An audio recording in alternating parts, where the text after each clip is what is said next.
Hello, everyone. Welcome back to Talking Star Wars EU. Today, I have one of my best friends in the entire fandom on with us today. I had the absolute pleasure of meeting this gentleman at the first Legends Con in person for the first time, and it was truly wonderful. I really respect this guy's insights and opinions within the fandom. It's been a pleasure getting to know him over the last couple of years, and he has an awesome YouTube channel that you should definitely go check out. I've loved everything he and his girlfriend are doing on the channel. It's been absolutely wonderful. All of their skits always make my day every time one of them shows up in my shorts feed, So keep up what you're doing over there on your YouTube page because it's been absolutely awesome stuff to see for the EU YouTube community. So I've really enjoyed it. Thanks for coming on. Thanks. Yeah. I appreciate having you. And I like the new look. I see the stash has made a triumphant return. It's been a while. Yeah, well, so I was told that my beard is patchy and not good. And Joanna's been complaining about the mustache making a return, and so here it is. Well, somehow the mustache returned. Good to see. Somehow, some way. But I wanted to have Arthur on for a few reasons today. One, I love the guy and want to talk EU with him. But more importantly, he has something really cool to show, which we'll get to in a little bit. But first, if you've seen my EU tier list iceberg, we did a deep delve into the EU and the obscurity of the EU, and we had various tiers for it, starting with I think Jedi Youngling was at the top, and then down to Jedi Padawan and Jedi Knight and Jedi Master. There are various tiers of items that you had to have completed reading to ascend to those tiers, and Arthur has finished the entirety of the EU with a little asterisk because you're still reading Plagueis. Is that correct? Yes, actually, I've yet to start it. I was acting in that one short. I'm actually not reading it yet. But yes, that's my final piece of the EU. Yeah, nice. Well, I hope you enjoy it greatly. And it's a great one to conclude on. But I've been given permission from the secret EU Dark Council. Not Dark, Light Council. They're good guys. I've been permission to give you the certificate early for completing this tier on the Jedi tier iceberg list. So we have a super authentic, super official certificate. Yes, we do. We have a super official one right up here. Sadly, Matt Wilkins and Chris Nelson were booked. So sadly, I'm going to have to present it. Won't be as official, but I'll have to do for the time being. But so please bear with this downgrade in host. But the certificate says the Jedi Master certification given out in honor of individuals who have completed reading the entirety of all available novels and comics within the Star Wars Expanded Universe. We hereby present this prestigious award to Arthur Lowery. On behalf of the EU fandom, represented by Quinlan Voss, Arthur is now officially and forever henceforth in possession of the title of EU Jedi Master, presented and made official on Monday, August 18th of 2024. So yeah, it's pretty official. It's pretty cool. But that's just the digital mock-up, because as it just so happens, I have the certificate here in person. Bro. Yeah, there it is. And we have an official ceremony to get to. Looks great. Yeah, we worked really hard on this, clearly. It took us long hours to get this completed. And so for the official ceremony, I will be passing it off to Arthur live. So here you go. Oh, thank you. Thank you.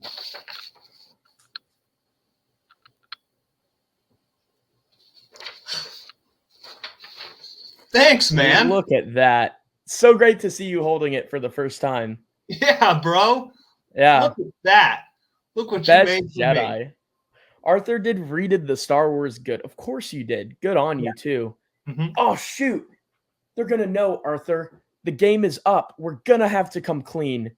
What's the game? What? They're going to know. They're going to know that we didn't really pass it off live. How? This is identical to the one you just showed me. Almost identical. I put Expanded Universe. You put Legends. stupid. Oh, Can't believe it. That's what We almost had them. I'm a post-cancellation fan. Bro, you're gonna mail that to me, right? You can mail. Of course, I'm gonna mail it to you. Can't be sitting here collecting dust, and you've got to have every unique item of the expanded universe, and this fits the bill, right? Yes. Yeah. I know Chris Nelson has a stack of like 20 of those somewhere. Yeah. One's addressed to Arthur as well. He probably has those. Stupid. That's how obscure it is. Yeah. But yeah, of course, and it is a great achievement to have finished the EU. How many years did that take? It took some years. 5 years. 5 years. Yeah, it's a journey. For me, 2017 to 2022 for all the novels, comics, and not even all of the short stories. So 5 years. Yeah. It was a fun time though. Fun era. Joanne was like, well, "You want to watch a movie?" And I'm like, "I can read, 60 pages instead of watching that movie, which means that I can finish this book by Saturday, which means that I can start the next book by this time. And if I can read this number of books before the end of the week, then I can start Legacy of the Force, which means that I'll be on track to read, right? Fate of the Jedi by next month." And so it was. For 5 years. All in pursuit of the certification from the iceberg video. Yes. The only reason? I think it was the only reason. But we have been very avid collectors of supernatural encounters, colleagues, rivals, perhaps, in our pursuit of collecting every piece of supernatural encounters. And I've seen a tease on your YouTube Shorts channel that you have done the impossible and pulled ahead in the race, which is so super cool. Bro, I got bold. Yeah, very, very much so. And I'm absolutely honored that you want to unveil what that is here on my YouTube channel, which is very, very cool of you. And I'm super excited and honored that this will be the platform to show something so super cool. And so we're going to pull that up here on screen. And because you sent me a couple pictures my way, and look at those. Yeah, a couple people have seen these, or a couple of them, yeah. So the lighting is just so good. They're wonderful. The photography is very clearly someone who has a knowledge of professional photography too, I believe. The people who made the book took these pictures before they sent it to me. They did. That's quite the service that they'd even send pictures in the package deal as well. Yeah. This is almost like senior high school photos of your book. You're going to frame them up as the proud parent of this book. Yes. Yeah. The lighting is really good in these shots, and I think kind of rustic background really does a great job to highlight the beauty of the book as well. No, I saw it was on the picnic table, and I was like, they put my book on a picnic table? Yeah, I do not take my books outside personally. Maybe my porch, but too far away is too risky. And in the car though, so maybe I am living on the edge. A real gambler's Lando lifestyle with my collection. Well, the one thing I don't have to worry about is glue damage. Look at that. We'll go to solo layout here so we can really take a look at that, because that is amazing. I'm not sure how interesting this explanation will be, but I can break down the process of this a little bit, which Absolutely. was I still have not finished Supernatural Encounters. I'm on book 5, right? Right. As I psychotically try to read stuff that ties in with Supernatural Encounters. Of course. Book of Skate. That's Brackett. Is that by Miss Brackett? Yes, dude, it's good. And basically, can you take me off the full screen? This is awkward. Sure. Happy to. Thanks, bro. No, and I got the we got the big shot there. Yeah. So I was talking with some some friends and I was like, I would like to have this in leather bound. What would that cost? How would I do that? And I reached out to a company and I pulled the PDF and I sent it to them, and they were able to reformat it and get it. They said yes, they could do it.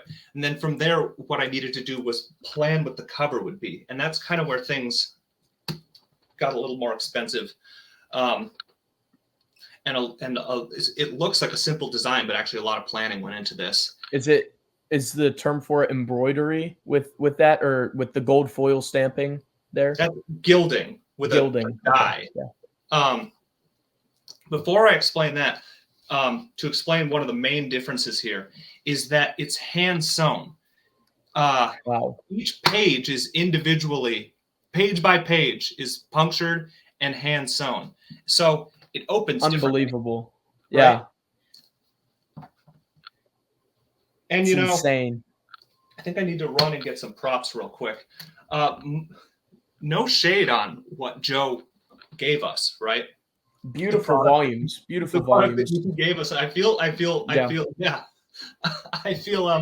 almost it's a little awkward to be like, not good enough, even though you did get possible and gave us this amazing 1,000-page book. I was surprised that it holds together. Yes. Let me be right back. I'll grab like 2 things. Of course. Okay. So here is the sample page that they sent me, right? Oh, wow. It's printed. Yeah. Okay. And that way, it's not page by page like a glue binding would be. So you can see this is page 62. This is page 79. Right. Gotcha. You can see older books are done that way. Book of Skate here. I don't know if you can see that. Got a bad camera. Yeah. But there's a couple things I wanted to get here in the design.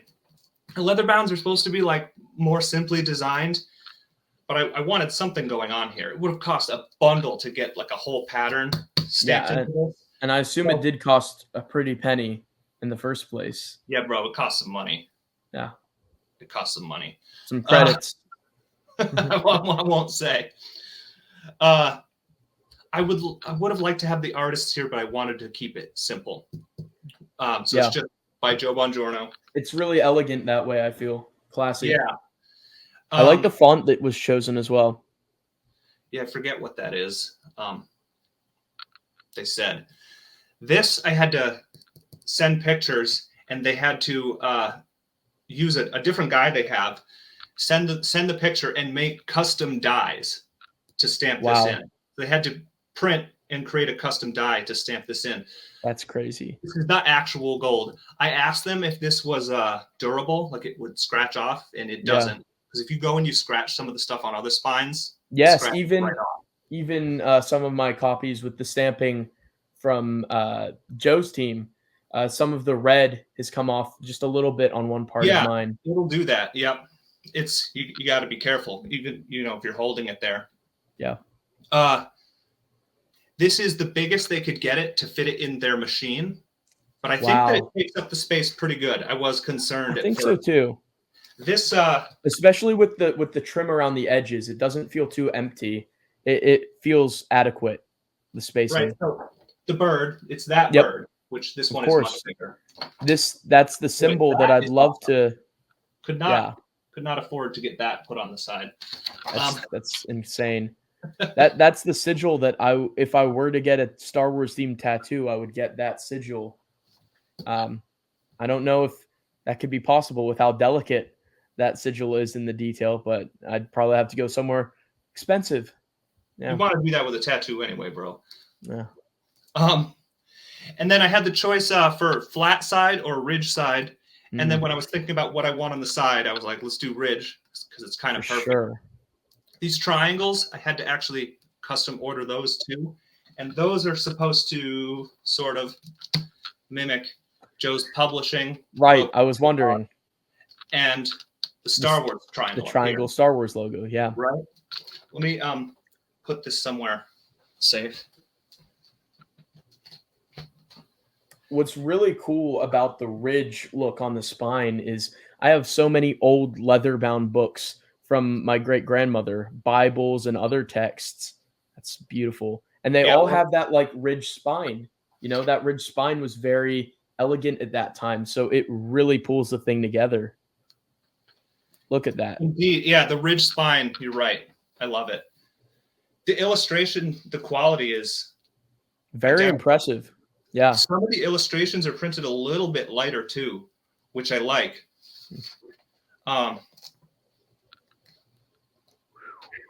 Yeah, the paper color is the same. The only thing that they couldn't do was put the maps as the end papers. So they're here in the back, like the Amazon editions, or like the trade paperback, back there. Yeah. And actually, because they need to go by the page numbers to sew it in, I actually had to put page numbers in the end notes. It's just a weird little difference. So this goes, what is our final page count? I mean, the PDF probably says I can't 1,049. Wow. I can't even imagine the work that went into individually making sure that all the pages, did they double check and, triple check? Was it like Santa's list? He's checking it twice. Did they go through it again? Make sure all the pages were there? I can't even imagine. I've looked. It is. Got to do a comparison. Yeah. Look at that. Bigger. It is. A little thicker too? Or is it about the same? You see how it's curved there? Yeah. Right, that's the difference between glue and hand sewn. Just a quick to point out the quality of Joe's books. I don't know what the difference is between like a Lulu and something like this, but it's got the proper little piece of felt here by the glue. Yeah. I love that. Mm-hmm.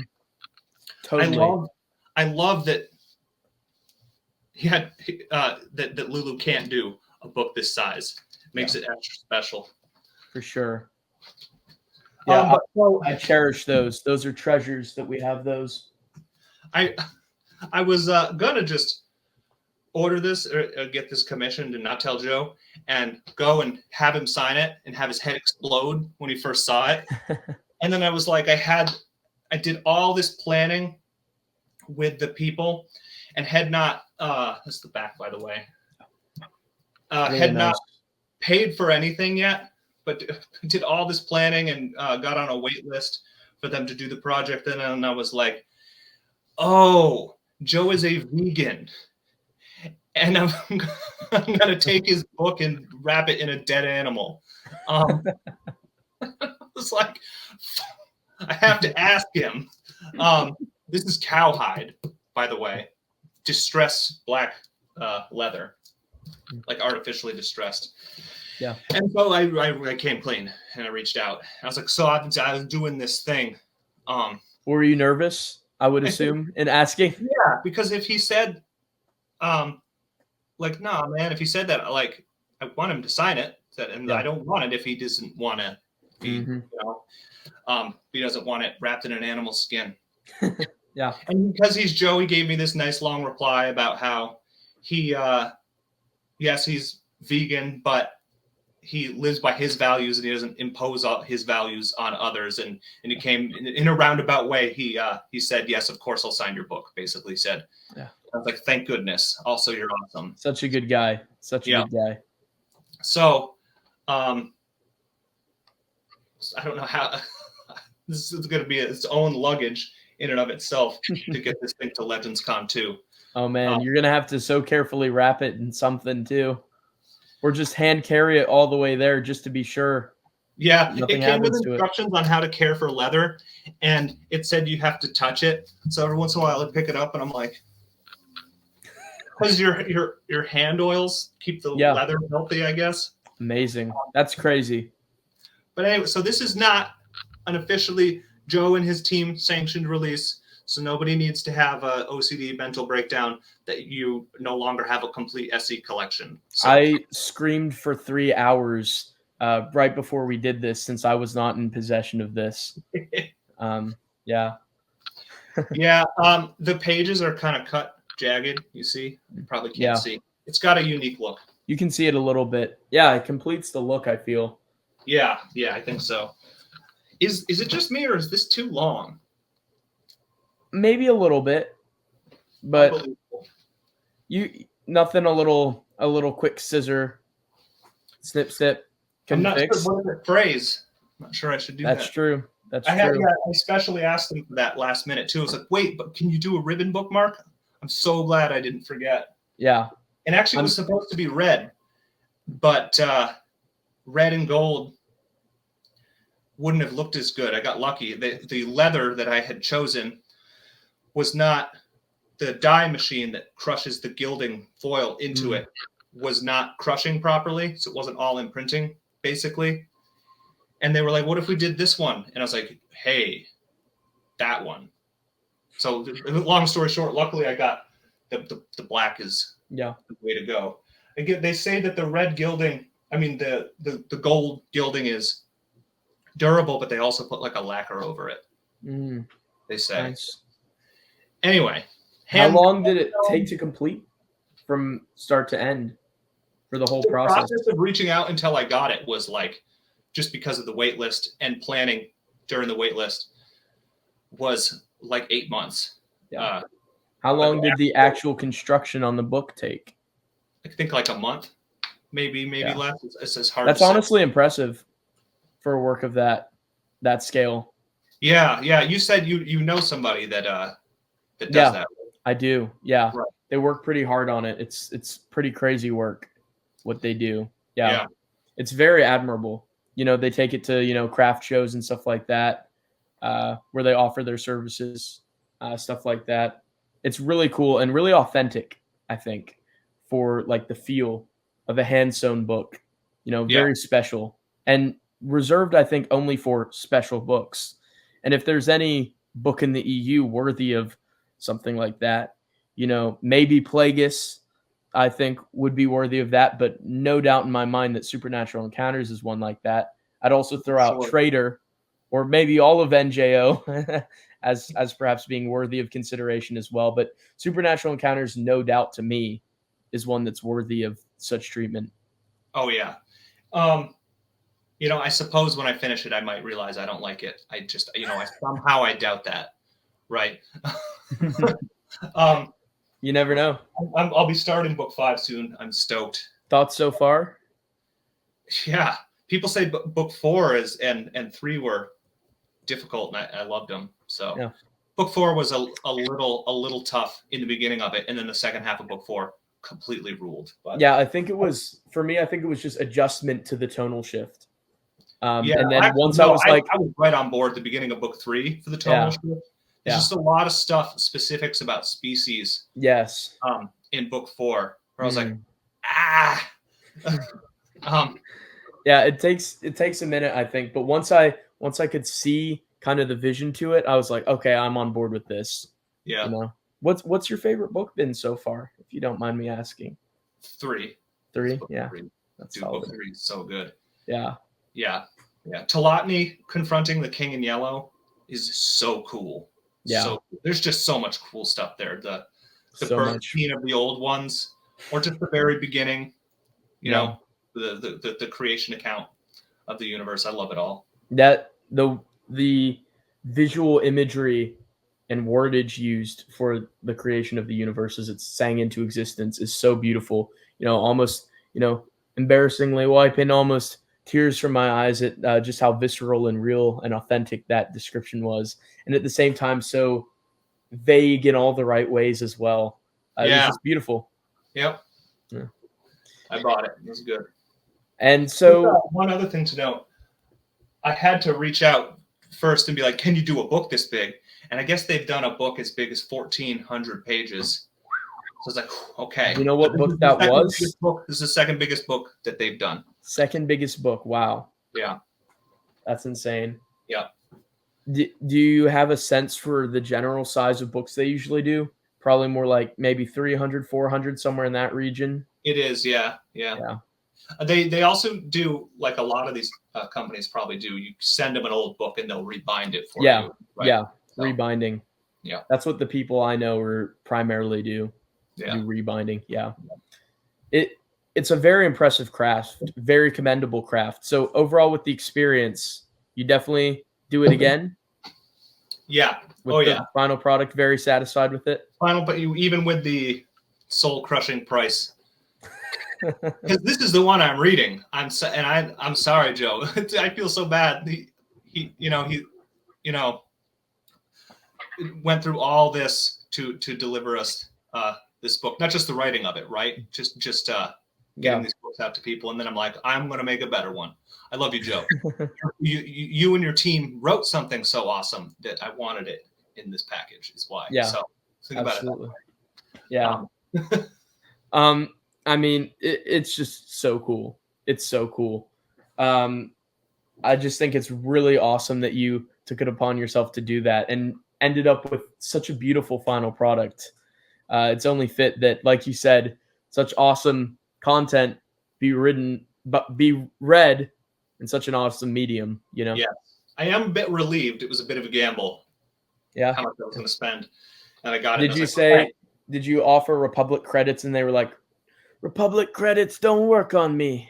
Stupid. Yeah. Hope Republic credits might have been a bargain. You never know. Yeah. Well, it fought after the Republic fell. Yeah. I don't know. Yes. Fell Empire credits might be more up to date. Yes. I don't know if they have those. Kind of interesting. But I sent you some lists now that you've completed the EU. And you're well known, well documented to be a props guy. You love your props. So I suspect we might be seeing some props here shortly. Holding books. Yeah. Yeah. Are they on the floor currently? No, man. Okay. My crowning achievement. You're crying. Well, the SE leather bound book is right there with it. Oh, Right I've done myself. Is that right? Yeah. If only that could be on the floor. No, never. I'm just kidding, of course. Yeah, I'm not going to do that. That would be the best of both worlds. If you'll see, I put the SE were on the table. Yes. In the short that I just did. They're not going on the floor. Never. Yeah. Although one did go on the floor for that one short I did. Was it with the C-3POs? Yes. The Lego figure up to the big action figure, right? Yeah. Yeah, that was a good one too. See, we've had a lot of awesome YouTube shorts. I've especially loved the skits.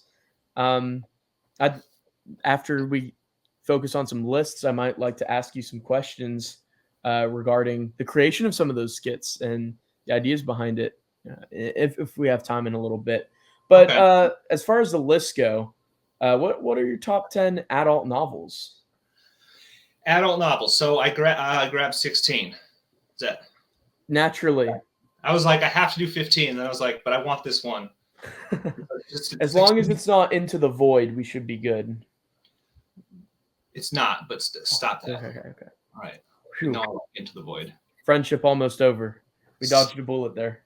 A couple are, I didn't do full series, but a couple are duologies that I wrote together. So first is 16. Yeah. MedStar. Very valid. I love MedStar. Are you a fan of MASH? Who? Of the show that they conceived the idea of the book based on, the old sitcom, the old military sitcom. I haven't seen much since I was a kid. Okay, nice. I got the nostalgia for it. So that there's no correlation between loving the duology and loving the show. That was kind of the premise for why they were writing it, which just speaks to how good the duology is anyway. It makes sense now that you say that, but no, there was no correlation. Cool. But yeah. It's just good. It is. I tend to favor the first book. I just love the tone and the way it's written. Which do you tend to favor? Probably the first one. Yeah. Yeah, like the end too. Yes. Recording of what's his name there? Look at the mercenary that goes down. Yeah, I can't remember his name either. I love in Death Star when they're like, "Yo, have you seen the famous video of that guy during the Clone Wars?" Yes, Death Star has so many nods to his previous works. It's insane. Yeah, Death Star is excellent. I mean, Death Yeah. Star could have been on this. As soon as we start talking EU novels, there's like regret that we didn't put something else in our top 10. It's so funny how we're all kind of So wired this like is that. like, who knows? This will change.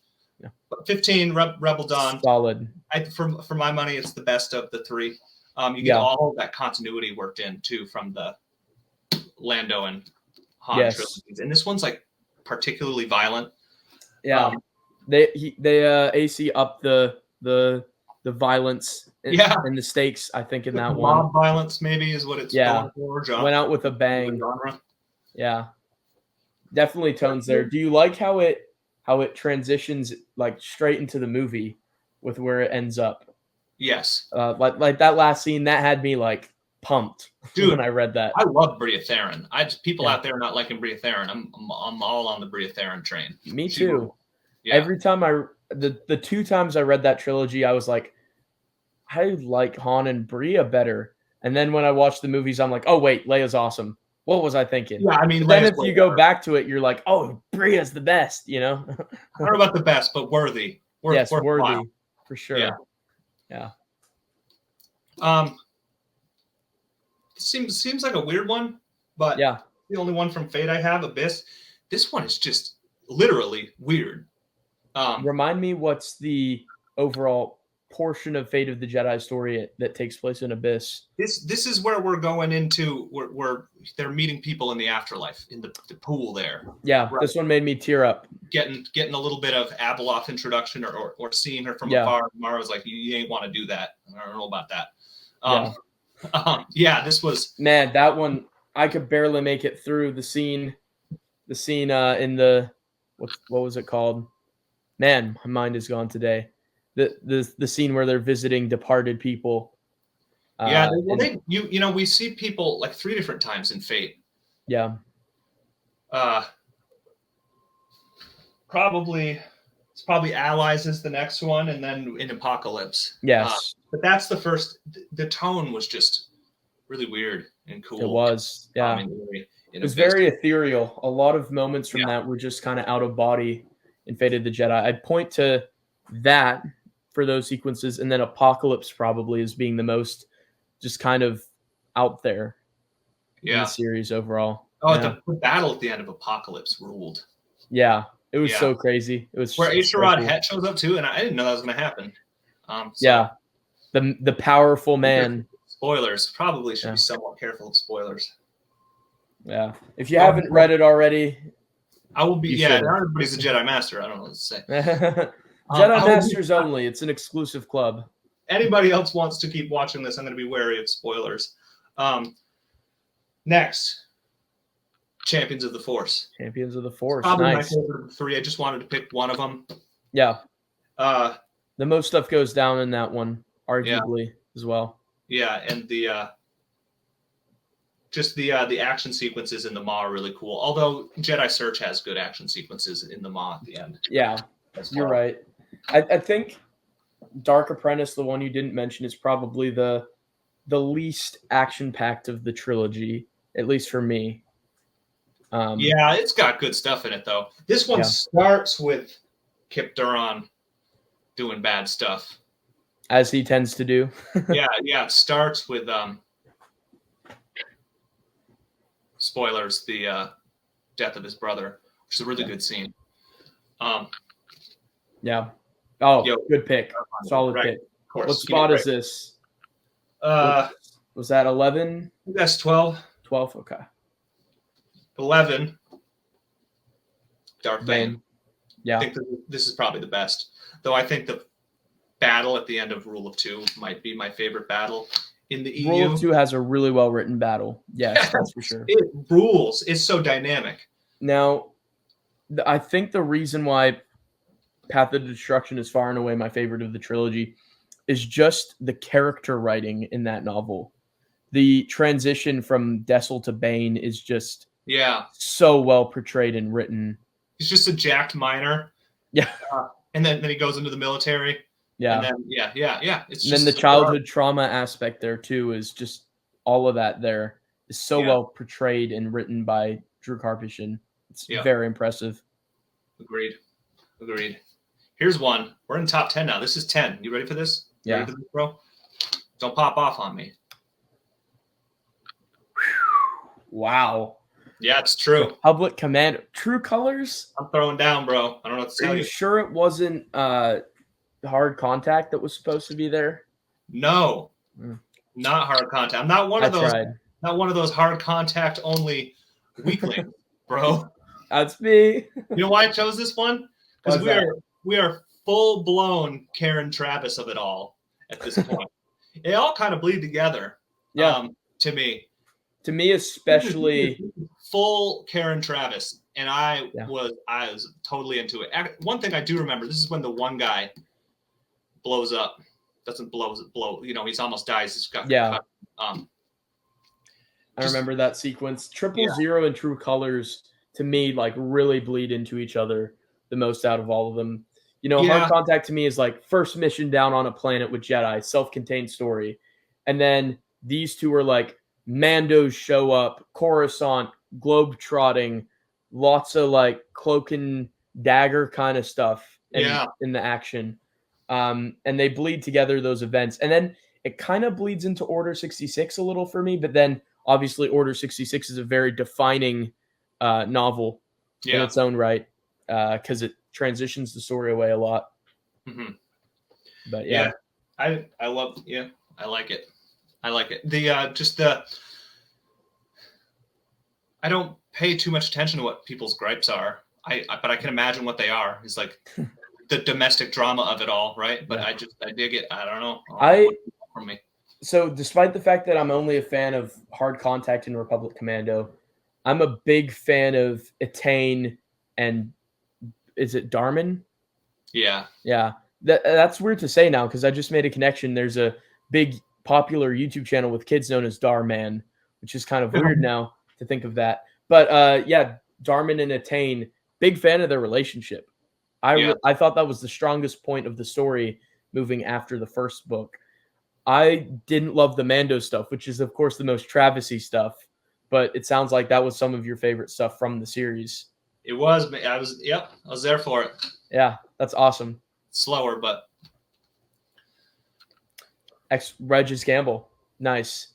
Do you have any more X-Wing on the list, or is that the top one? Got more X-Wing, bro. You've got more X-Wing. I have 3, and there would have been more. And I have some from another series, and there would have been more, but I just had to be like, I got to do only 3. Otherwise, it's just my top 15 is just only these 2 series. So, the list is a little bit adjusted. Specifically, the ending sequences where it's changing from point of view from all the characters. Yes. Excellent action book. Excellent. There's people complain about Stackpole's action is boring, and it can be, specifically in Rogue Squadron, the way he describes dogfights. A little bit monotonous for me in the first one. Giant construction droid marching, smashing through the city. Yeah. With what they do with the weather system, and Corrin flying through the lightning. It is very visual. The whole series is very visual. He was painting pictures even with his fights. Yeah. Back to Wraith Squadron. Okay. Wraith Squadron, Alston's first. What's that? Alston's first. His introductory story. I've decided, yes, and I have decided that I liked Alston more. I think Alston more. Now, do you like the Wraiths more than the Rogues? Yeah, they're a blast, man. There's characters both ways where I'm teetering on the edge between which way I go. Alston gives them so much more personality, but they're fleshed out with Stackpole's books too. Yeah. So I think I'm slightly a Wraith leaner myself. Very nice, Vector Prime. The start of the most epic Star Wars saga ever told. Yeah, this book just self-contained by itself is a blast. There's a lot packed in here. A lot of action sequences. There's a ton of storylines. Mara, in particular, she got a lot of chances to shine there. Yeah, so she has the 3 kids battle with a bong. Yeah. Yep. Yeah, fighting against the Thud Bugs, And one of my favorite scenes of all of the NJO is when when all three of the kids went out to fly the run with Lando, right? And so they all did well because they're all good pilots, Jaina especially. But then they're all watching as Han and Chewie go for it, and they're all like, "Oh my goodness, how are they doing so well? That's the best piloting we've ever seen." And it cuts to them, and they're just like both screaming in the cockpit and just like terrified. It's so perfect. It's Excellent. so perfect. And it just makes what happens in something that happens, their shields go down or something, right? So yeah. they're like, just like if by one thing they're dead. Yeah, they're terrified the whole time. Yep. That's my Admiral. favorite of X-Wing right there. My favorite X-Wing. You know what's so funny is I got Joanna to read this one, and I was like, "What do you think?" And she's like, "I think that they're kind of stupid." And I'm like, what is stupid? What do you mean stupid? She's like, just like the way they talk, they're dumb. And it like didn't occur to me that it's like kind of like guy humor or guy it writing. is. It's very much appealing to like the dumb 80s action movies that typically guys are huge fans of, right? Yeah. Top Gun, all that stuff. She likes it, but she liked Yoda, Dark Rendezvous, and Knight Errant much more. Was she able to like the characters despite joining late for the series? Able to follow all the characters, who they are, all that? Well, this follows the core characters. Yeah. Basically movie characters. It's almost... This is an entry point to the EU as far as I'm concerned. You would say it is? Yeah. It's not there's even a time skip to that one too, isn't it? What's that? There's a big time skip to that one too. Yes. Yeah. Yes. You ready for this? You're gonna like this. Dark Saber. Wow, look at that. Bro, this is number 6. Surprised you chose that one out of the trilogy. I'm a Hambley defender for sure, but like, I'm also like a realistic, sane person. Dark Saber. And you know, Dark Saber, what I don't hear talked about super often is it's almost like a original trilogy clip show or a greatest hits, because they go to all the planets. Yeah. As Luke brings Callista around to try to get her to reconnect with the Force. Yeah. It's kind of a very romantic storyline. Like Luke's like, let's go around to Force sensitive places and get you back in touch with the Force. Like the idea on paper sounds pretty romantic, right? Yeah. Yeah. And then they fight the Wampa that he chopped the arm off of. Yeah, which was just so Kevin J. Anderson. Look, man, some people say I love him. I love him. When that chapter ended and it was like described a Wampa looking at him missing its arm, I was like, dude, no. I loved it. That's so there's a bunch here for the movie fans, I guess is what I'm saying. Yeah. And really great EU stuff with the Jedi Academy at the end. Of course, yeah. With the defense of the Jedi Academy there. All right. I appreciated revisiting that world from his trilogy as well. It's very connective to it. This is number 4. Dark Force Rising. That's my favorite out of Thrawn trilogy. Yeah. Oh, what puts it over Heir to the Empire and The Last Command? Dark Force Rising. The narrative has more momentum in this one, trying to find the Katana fleet. Yeah. Thought it was really good. The ending sequence was a good action sequence as they try to boot up like the one of the Katana dreadnought, and then the twist at the final page twists where they're spoilers, just like for 20 seconds when they realize that Thrawn got the Katana fleet, right? Yeah. And they only have a couple left, right? So we see Thrawn won, and then the twist of they have all the ships and they have the manpower to staff them because they figured out clone acceleration. And that's another complements Zahn's really good plotting. Honestly, Dark Force Rising feels comparable to me to Empire Strikes Back in a way. Like it's like, ooh, we lost, you know? Yeah. Kind of mirrors the original trilogy in that way. No, not Luke's missing a hand and Han's dead for all we know, encased in stone. Yeah. But you know. Number 3. Yep. Right. Very well deserved. Enough said. It's in my third spot as well.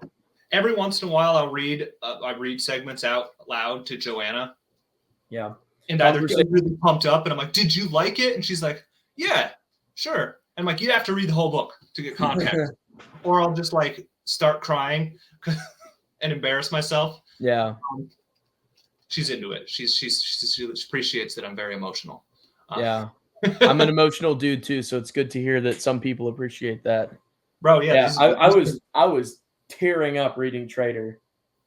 I tried reading her the end of Revelation, the final pages, and like couldn't physically read them out loud to her. I tried. Spoilers for 20 seconds. The end of Revelation, for a reminder, is when, after wondering and wondering where the ghost of Mara is and why she has not come and visited Luke, she comes, and it's from Ben's POV, and he wants to go and see her. And he's like, "This is for my dad," right? And it describes him crying, and then you just hear Luke saying like, "Oh, you came," and him saying it twice. All right, I don't want to get all worked up. We got to move on. And then that's one of the best parts of the whole EU. I tried to read Star by Star out loud to my brother, and my voice just kept cracking, and I kept just like sobbing as I was reading it. I was literally crying all over the pages of the book. Yeah. As I was trying to read it, it was rough. It was rough. Yeah. Agreed. Star by Star felt a little dreamlike. A little, did that just happen? That way. Yeah. But speaking of which, is Star by Star. This man right here, he has the right idea with this list. That's the spot I have it in too. Number 2, this is, what can be said that has not been said, right? Harrowing. There's nothing to say. Why couldn't we have seen being a boss? That scene. Why couldn't we have seen this movie as an early 2000s action movie? Can you imagine how hard the trailer would have been? Even like a low budget made for TV version. Like they're teasing like this idea of young Jedi going on a mission into enemy territory, behind enemy lines. So many reels or sizzle shots they could show in a trailer of like harrowed Jedi, battle weary, bruised, beaten, fighting against waves behind enemy lines. It's so shots brutal. of Borsk Phalia, being political and then like down to his last moments. And then bleeding right into Traitor later, Ganner and Traitor. That would have been a great movie moment. Naturally, the Ganner's last stand is something I've read out loud to Joanna. Of course. I read it out loud to my I was like, pause everything you're doing. And it was one of those times where sometimes I'll read it and then I'll go and read it back to her. Yeah. And I was like, when I read it the first time, I read it out loud for both of us. And said it all dramatically. None shall pass. Like, I got really into it like an idiot. Of course. Number 1. And I consider them one. Hand of Thrawn, the wrap up to Bantam is strong enough on its own just to be my number 1. There's good stuff in Spectre of the Past. I likewise prefer the embassy or whatever that municipal building was. Yeah. There's good stuff in here. I likewise prefer Vision personally. The scene with Vision's the second one, right? Yes. Yeah. Getting my brain all twisted. Vision, the scene with Luke and Mara and Vision towards the end that sets up Union is just so well written. That's one of the happiest scenes in the which is a scene that is one of the scenes that I thought that something really momentous was going to happen, and the first time I read it out loud to Joanna, and it's such good writing. It's when Mara and Luke are defending against the droids, right down in there in the clone Thrawn's sanctum. Yep. There, and they're up against the wall, and it describes them falling into the Force with one another, and that because they fall into the Force with one another, they fully see each other and instantly know each other completely and thoroughly, and thus fall in love in that moment. Yeah. That's exactly what's described. And it's just beautiful, just absolutely beautiful. You get a cool little R2 moment too, with him like bravely charging one of the droids. Yeah. R2's always full of gall. Yeah. Ready for a challenge. He's a boss. In the chapter ends with like the cliche, "Will you marry me?" But you're just like, you're so ready for it. You're like, yes. You're like pumped because everything in Bantam to me had been leading to that. Yeah. As I was reading Bantam, I knew what was gonna happen, and that was just like a cheer. Audience stands up for the standing ovation moment. Everyone was rooting for it, except Matt Wilkins, but everyone else was rooting for that. Yeah, as much as Matt might prefer Callista, I'm sure even he could concede that scene is well done. Yeah, yeah. It's just such a beautiful moment, and it's the continuity in those books too. I feel ties Bantam up real nicely in a bow. Yes, it absolutely does. Just some other pieces that I like about this. The triumvirate. Did I even say that word right? Yes. That stuff is gold with with Flim. Yeah. And, I've said this before. Sometimes I'll put a second Thrawn fig up next to my first and call it Flim. And call it Flim, yeah. Like, no, that's Flim. But all those scenes were great. The power struggle as the different characters bounce off each other. Tierce was one of them. And then one of them, I forget the character's names, but and even with a potentially anticlimactic ending where the battle didn't play out or where things are solved very quickly. The Ang-T monks, which their conclusion is great. And for real, Zahn was helping write parts of the Darkstrider campaign around a year before this. Their inclusion was just great. Awesome. And I hadn't read Darkstrider yet, and I was like, they teleported? What do you mean? Which is kind of an interesting example of when you take obscure lore like that and put it in one of the main books, it can feel off. Yeah. Or obscure powers. But the scene where things finally pop off at the Battle of Kamos or over Kamos. Yeah. Where the chapter ends with, because all the different factions that have beef with one another and are using the Kamos documents as an excuse to settle their gripes or whatever it is. The scene and then there's the agents at the ground level that they blow up something. I forget what they blow up. Anyway, the agents succeed in sabotaging it, and everything pops off. And the chapter that ends with them all yelling "attack," and it's like, and then they yelled "attack," and they're attack, and I was like, oh, and like my stomach just like dropped out of my body. Yeah. And even though the battle didn't even happen, right? And so maybe that was cheaply played. Sure. It was still exciting. When they're all yelling "attack" is one of my favorite. The lead up to that felt like something like Battle of the Five Armies to me. Oh, I never saw that. With all the sides psyching themselves up. But yeah, before it all was good in the end and worked itself out. With that duology, the scene with that we've referred to already with Mara and Luke. One more thing I wanted to touch on there.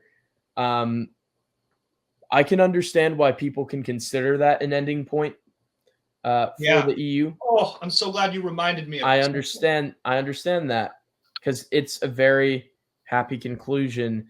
And the other thing with that is when it does describe them as like falling into the Force with each other, almost becoming already a union of their Force power and their being, really, as they fall into battle together. The way it's described, it made me think as I was reading it, how on earth are they ever going to be stoppable? Because they just seemed so unstoppable, the two of them together in sync. Yeah, they didn't really play off that much. In New Jedi Order. It would have been weird, though, just if every time they're on screen, they're like, all right, now let's fall into the Force with one another and use our superpower, our power up. Our power of chemistry. But maybe you remember this, and I'm not sure how many people caught it. Maybe it's obvious to some. It's worth pointing out. The end of Last Command ends with Luke and Mara on a roof, and Luke gives Mara the blue lightsaber. Yeah. And he's going His down to meet father's somebody, lightsaber. and she says, "Hey, wait, I'll come with you." Yeah. Right? The end of and it's dope because you're like, you want them to get together, or you like Mara, right? You like that she's coming to the good side. The end of Visions of the Future. As they're saying, happens. Did you catch that? I remember that. Yep. Moves with some politicians or something, and she's like, "Wait, I'll come with you." Oh, perfect. Yeah, absolutely perfect. It's like a Hallmark movie, but for Star Wars fans. Yeah. But going back to what you're saying, I understand people not wanting to read past Hand of Thrawn even less than I understand people not wanting to read past Unifying Force. That I actually do understand. It's a solid ending. As an acceptable stopping point, and if that's good for you, be happy. Yeah. I don't know. I mean, it's a conversation for a different time. New Jedi Order is a big jump tonally, and so actually I can see if you're just happy with the Bantam too. Generally speaking, it's just interesting to see the different stopping points. Honestly, Hand of Thrawn is almost like a riding into the sunset at the end of Indiana Jones kind of moment, you know?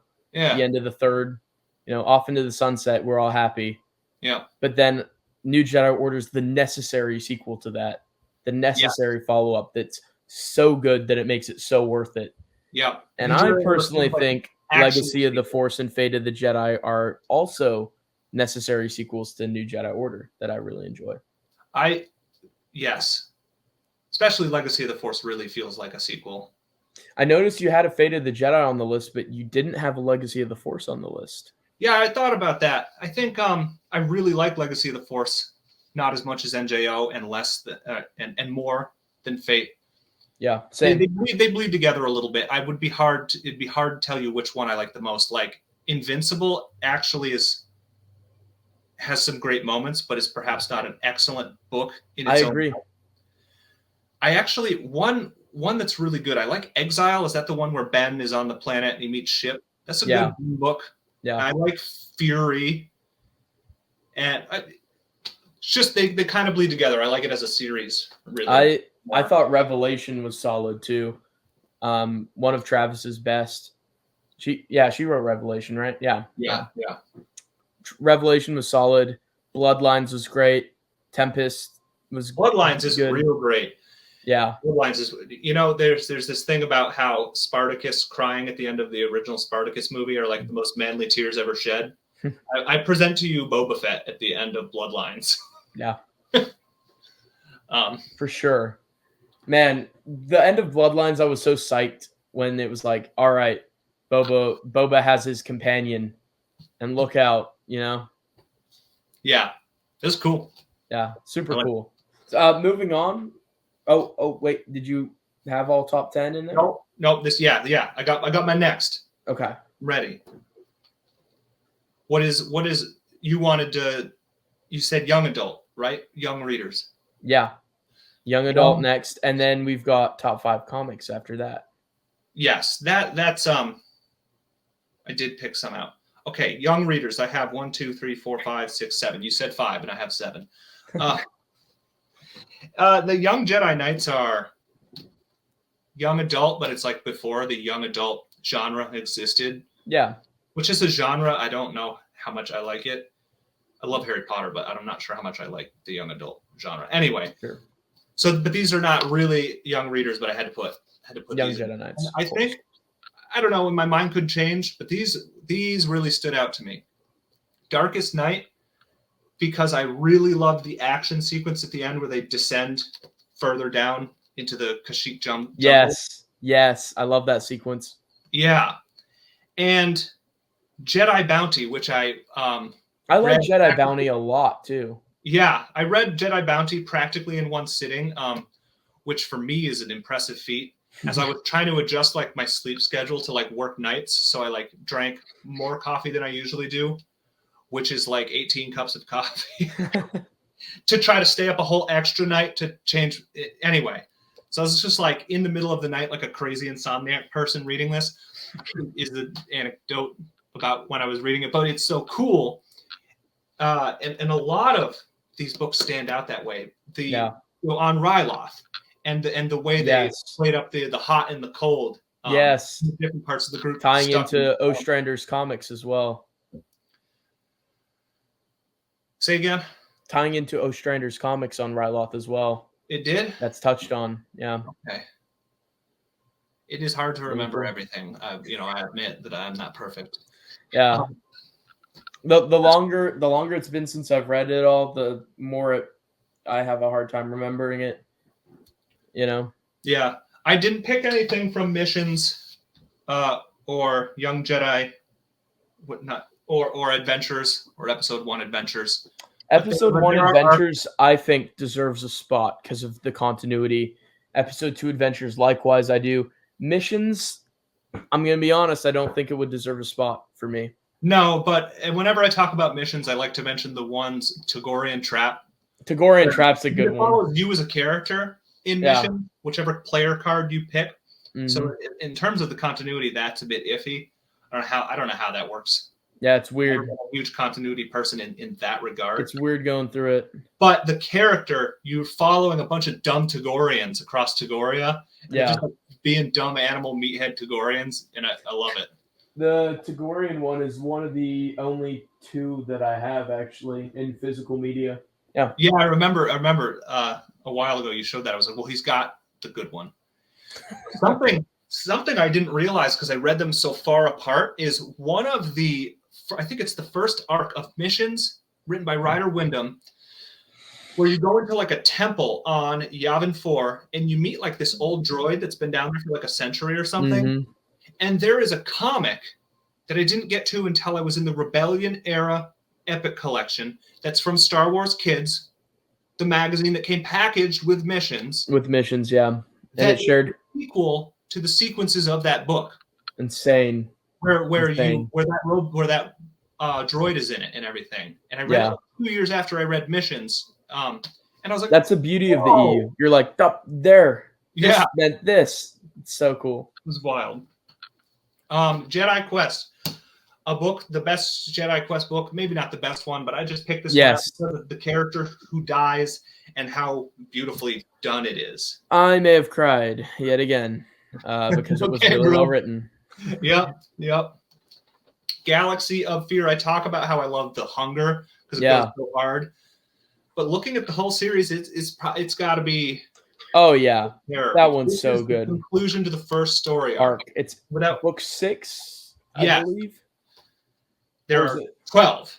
Yeah. Book 6. And this, you can tell it was the whole first arc was planned out. This concludes like the first arc, and without too many spoilers, all the twists. Monster, all the elements from the previous 5 books play a role in here. And actually, the final book, doesn't like conclude it as an arc. Yeah, the way this one did. This one's really strong, and the main trilogy characters show up again. Who are in the first book, I believe. So and they're with a rebel crew. So there's a bunch of throwaway rebels who were down there with them on the planet.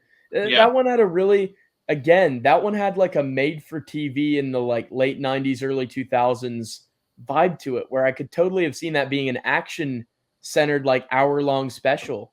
Yeah, it felt very visual to me.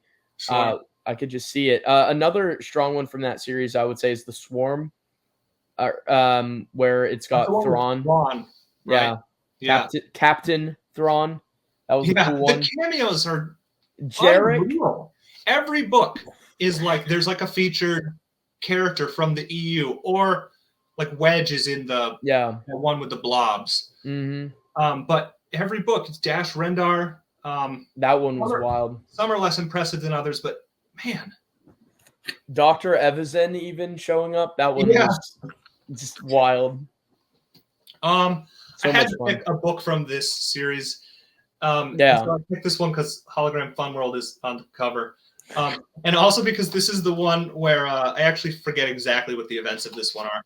But this is the one where I think, because based on the picture, maybe I'm wrong, where the one where Zorba gets belched. Yeah, the Sarlacc can't eat Zorba the Hutt because he's too That gross. one's I can't great. digest him.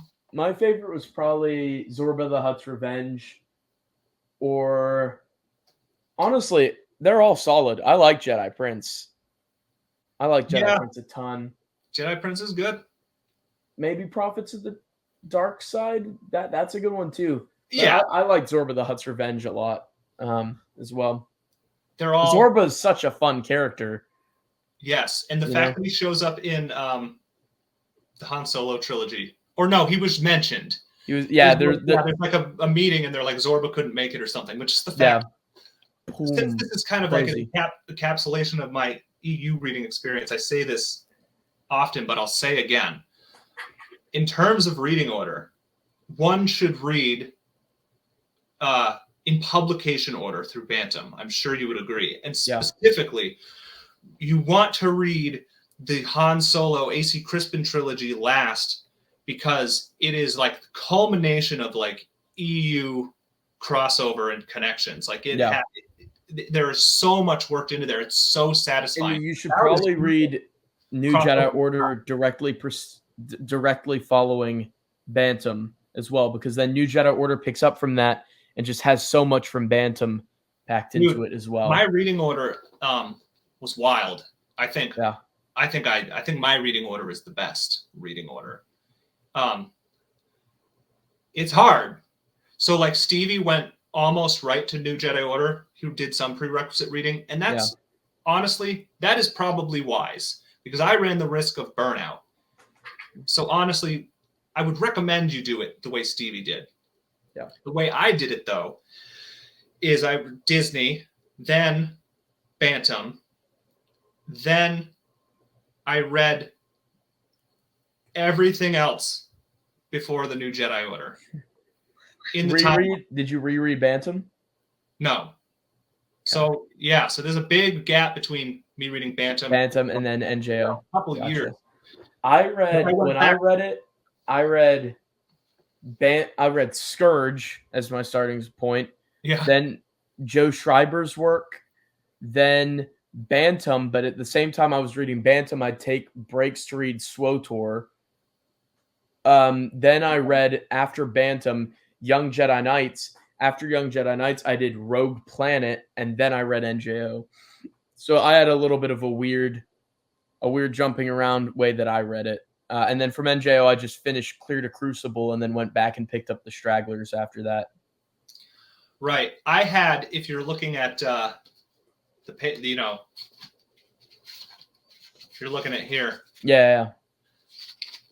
There was nothing left for me to cross off this list except for Lost Tribes and Plagueis when I went to NJO. Yeah. Lost Tribes for obvious reason and Plagueis because I'm saving it for last. And then actually everything else in the timeline was just some Rebellion era epic collections that I still hadn't read when I finally started reading NJO. And actually some of the Jude Watson verse there I actually was straggling a bit. Read that after. And with the Watson stuff is so strong. The merits to that reading order are I worry that if you read NJO, you're going to have a really hard time reading some of the less exciting books, or they will appear duller. They did. That. Reading Cestus Deception afterwards was rough. Say again? Reading Cestus Deception after NJO, like months later, that was rough. I like Cestus Deception.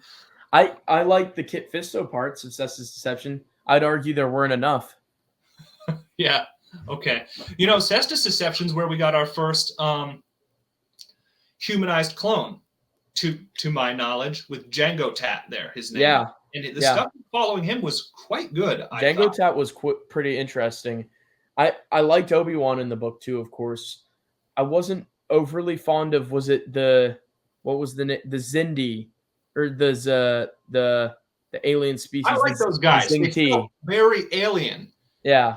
I like those. I was having a hard time feeling it.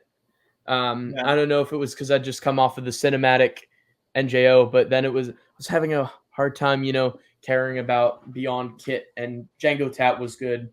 And Obi-Wan. Yeah. That's probably why I liked it. There's merit to your order. There's great merit to your order. Yeah. But people are shocked when I say I liked Jedi Trial, where there's like a whole 2 chapters where the main characters are using the vibro knife to like cut out of a ceiling, and the drama is that they're burning their hand a little bit. No, but I like Jedi Trial. Jedi Trial is an interesting one. It's not terrible. Ninja Alpion's in it, which is cool, but there's like almost nothing to define him as such besides his attack. His name. But they don't mention his lack of telekinesis, which seems like a weird thing to, yeah. Anyway, let's conclude. Yeah. Anakin's quest.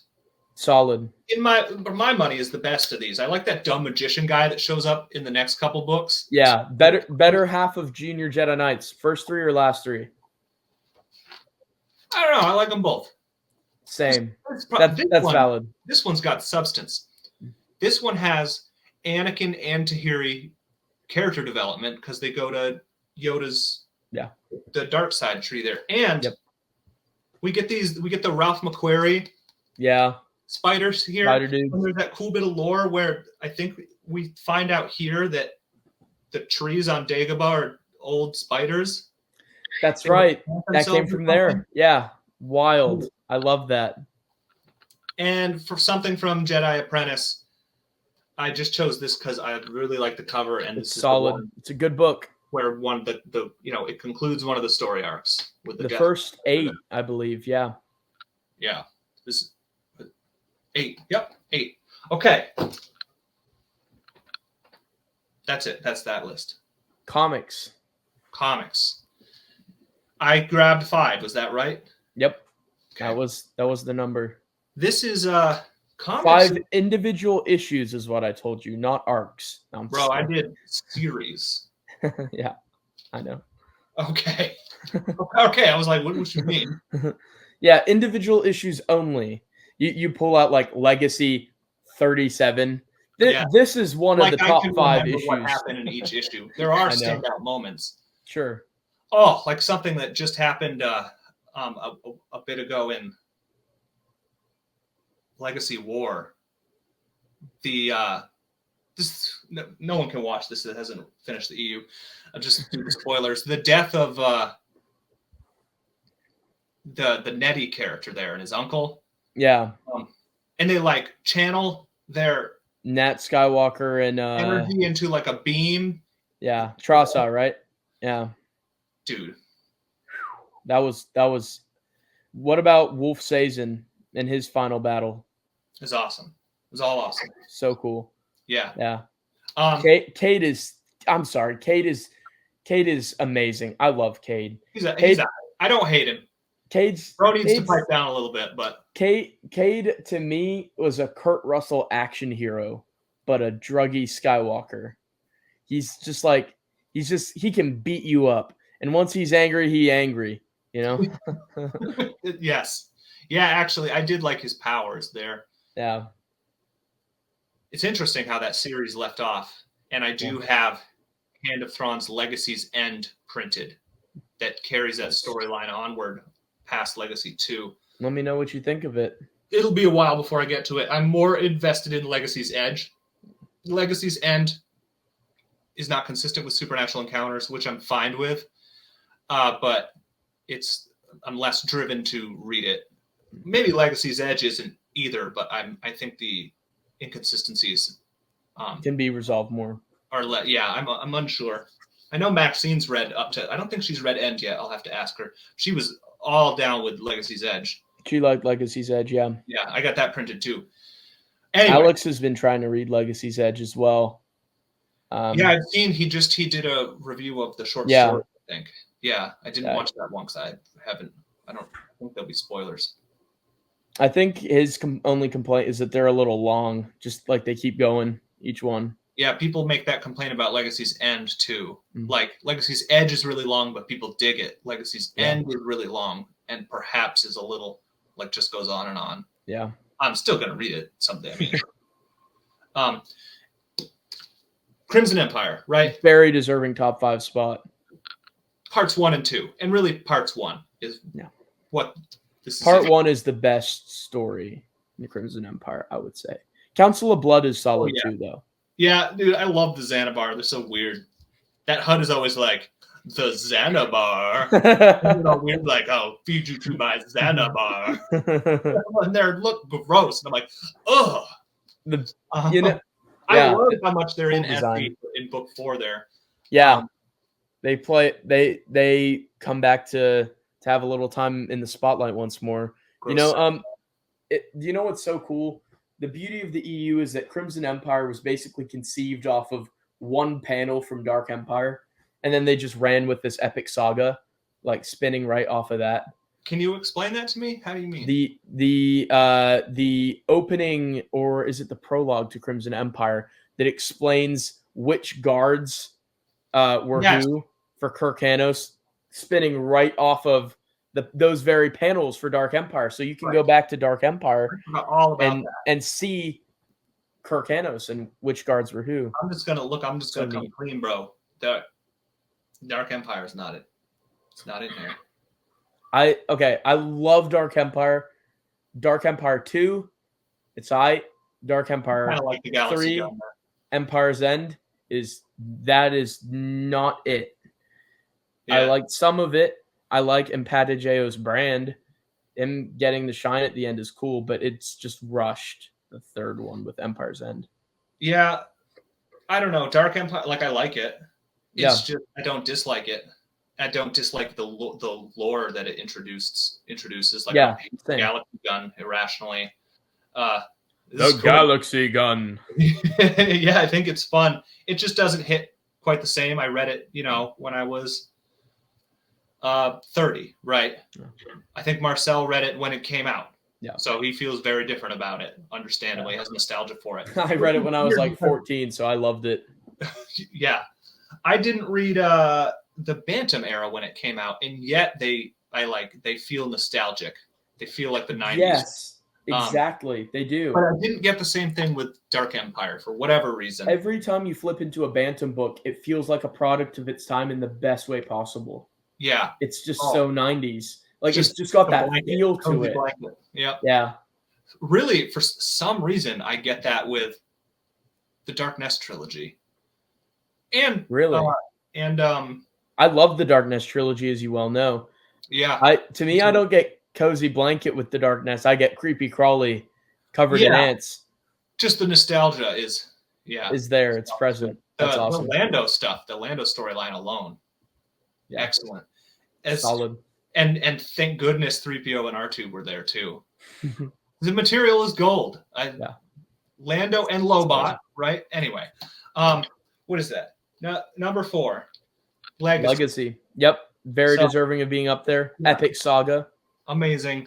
I didn't pull all my Epic collections. The stack is so hard to. You want to put one Epic collection volume back in. I got to shift 100 pounds. They're so floppy. Yeah. They're so floppy. They look so cool, though. I use my adventure journals as placeholders. That's valid. Yeah. Expensive placeholders, though. Yeah. I got all my adventure journals for $300 a couple years ago. Nice. With a ripped up with Scotch tape on the front of that one that's really expensive. Number 11. Yeah. The one that costs like $300 for that one alone. Yeah. Star Wars, Republic. Yep. Yes. My favorite comic series. Awesome. I love it. Quinlan Voss. It's why this channel that we are on right now is named why it is. Yes. Thank Republic for it. It earned it. Don't thank Davey Boy, because that's not the Quinlan Voss I'm referring to. I'm referring to John Ostrander Quinlan Voss. Now, that being said, I do really like Quinlan's appearance in TCW. I thought it was awesome to see him fighting Bane, but the reason why this channel is named how it is because he's so awesome in Republic. Yeah, he is. And he's illustrated so well, too.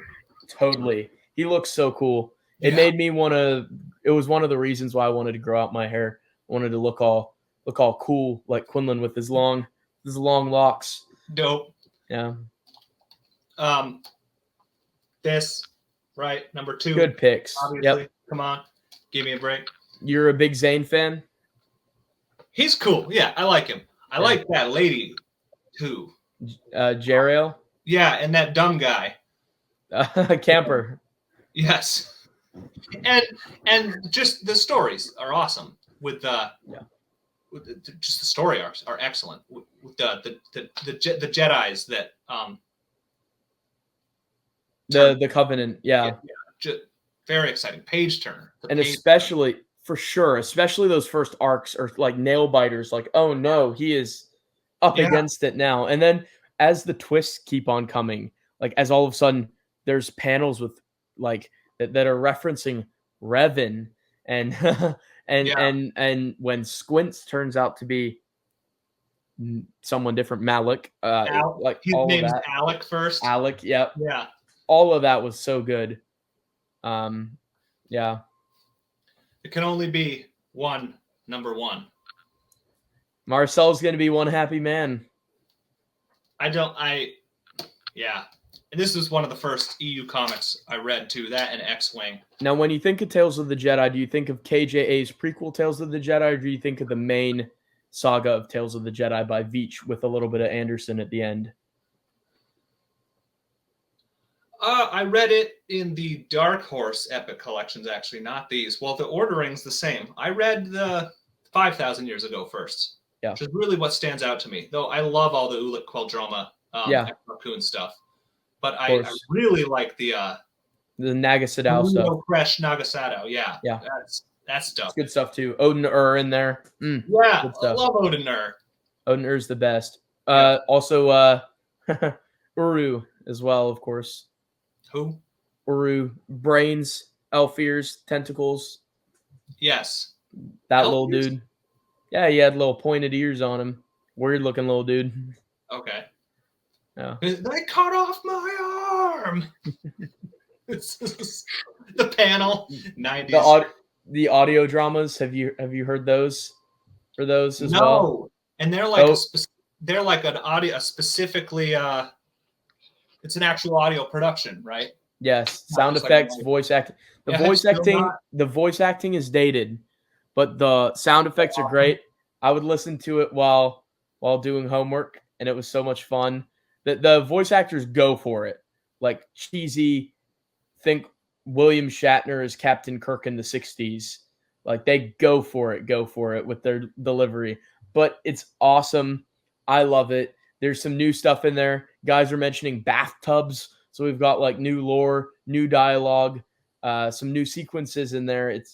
It's really fun. And John Whitman wrote it. Bathtubs. So new lore. We got bathtubs. We got bathtubs up in here. That's awesome. Yeah. I love your comic list. Those were all solid, worthy choices. Good. Yeah. Not that I need to approve, but because it's your list. No, but you do. You have good taste. You have good taste, sir. I'll be able to revoke my certification. Never. Is it an egregious error? It said. I don't know how I still have mine because you have yours, but which is totally one and the same. Yeah. Would you print? It says forever henceforth. Forever henceforth. Right. So right. Okay. What's been given can't be taken away. Okay. Thank goodness. You have a list of miscellaneous top 10 obscure related things. Now, I think this will converge on a question I wanted to ask, which is about collecting. So perhaps before you unveil your 10, how did the collecting bite you? What stage was it that you were like, I've got to get all of this? What are the struggles of collecting? What are the joys of collecting? Just what's the experience of collecting as an EU fan? And how does the rabbit hole just spin and spiral all the way down until you're obsessively searching for Dig Magazine in the back of a Dollar General? Dude, it got bad for a while. It's expensive, but it kept the more things I wanted to add in because I'm like, I can't leave that out, like the completist bug, right? Or the OCD, because it's part of the story or it's part of the EU, like the blessing and the curse, if you will. It got bad for a while because I'm like, I'm never going to finish the EU because I'm like, now I got to put this in here. I got to put that in there. And as I've said before, Supernatural Encounters almost that was almost game over, man, because of all the extra things I wanted to read for that, which paid off. I'm really, really thankful for it. But like, bro, my EU reading journey is probably a year longer than it otherwise would have been. I wanted to mix in some non-Star Wars things that would enhance my Supernatural Encounters reading. But besides that, just the EU, you know, when you're watching stuff like Matt's channel or Chris's channel, Of course. You know, so Jedi Master, based off of your iceberg video, right? So I've read all of the Del Rey books. I've read all of the Young Readers books, including Choose Your Own Adventures, where I like insanely read every path and logged until the TCW ones primarily. Yeah. And some original trilogy ones. That's because right. for a while I was reading all adaptations. Yeah. Luckily, or any new glimpse of new thoughts, all of that. Yeah. Or just in a different format, right? Yeah. Luckily, I cut myself short of reading like the Cinemanga, which is, do you know what that is? It's kind of like a lazy format, right? It's interesting. It's like the photo comic. They adapted Tartakovsky's Clone Wars into like a photo comic where it's just screenshots from the show with word bubbles. They have one of Tartakovsky's Clone Wars? Yeah. Okay, so that I want. Yeah, I want that too. I've passed on it for $9 once, and then the next time I went to get it, it was like $20. So I'll have to track it down. I cut myself short of reading Disney's Shakespeare adaptations, thank goodness. Yeah, I've heard those are kind of they look weird. Cool. The titles are cool funny, concept. Yeah. Right. But you know, but then you're so the books, the kids' books, right? So then all of the missions. Yep. And all of the really hard to find stuff like Episode 1 adventures and stuff like that. And even all Junior Jedi Knights was kind of hard to acquire. Yeah, and all the smaller series like Adventures in Hyperspace, Junior Jedi Knights, the Boba Fett, all of it, right? Yep. And then all of the comics, which I didn't know I was committed to. I was going to read all the comics at first, so I was dipping my toes in, reading old Dark Horse formats, reading something that was relevant to what I was reading in the Bantam era. For sure, yeah. Or, X-Wing, Dark Empire. Or when I wanted to go read the Old Republic era, before I wanted to get started with that, I read Tales of the Jedi, watched YouTube videos of the KOTOR campaigns. Of course. And then you hear about all the short stories, and luckily some of that's been collected online. And then you learn about source books, which I didn't dip my toes into. Source books have a lot. Yeah, that's a future slow project, right? But that I very luckily, my mind doesn't require it for me to like have a stopping point for. I've read the EU now, right? That'll be bonus. And RPG stuff, which luckily my mind didn't require it. There's a lot of crossover, I'd say, between RPG and source book because, a lot of the West End game stuff is source books. Well, source book and then like RPG, categories to me. Though there were some RPG things that I had to read, like Darkstrider. Of course.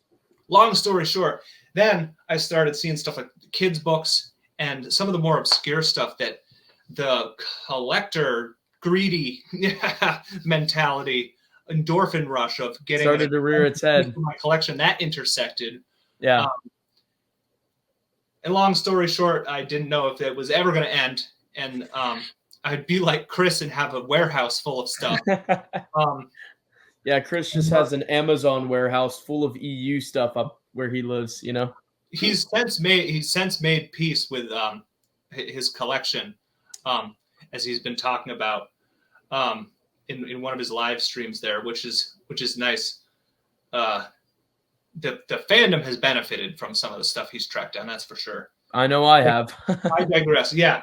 There's things in my collection that he brought to our attention, the fandom as a whole, or just it brought to my attention specifically because he made a video of it. Of course.